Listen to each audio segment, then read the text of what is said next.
โตน้ำแม่โรงเรียนเด้อทุกคน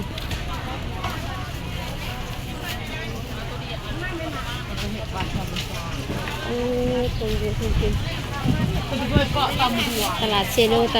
ทุกคนมาพบมาเจอแมงเด้ออีกแล้วอยู่ตลาดเซโนตลาดแรงเด้อ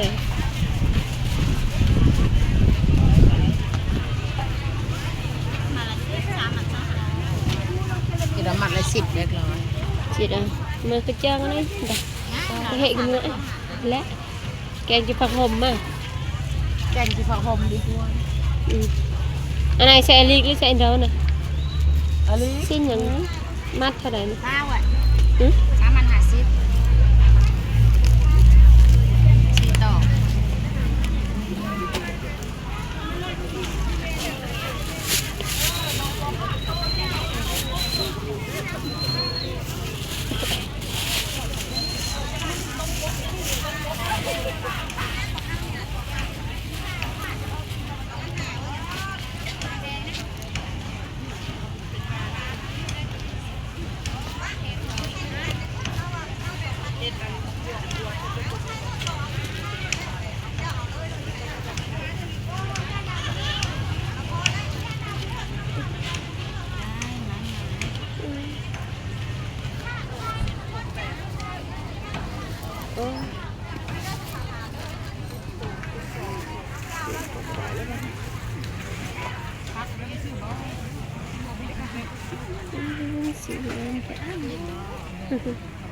มาแล้วตลาดเซโนน้ำแม่โรงเรียนเด้อทุกคน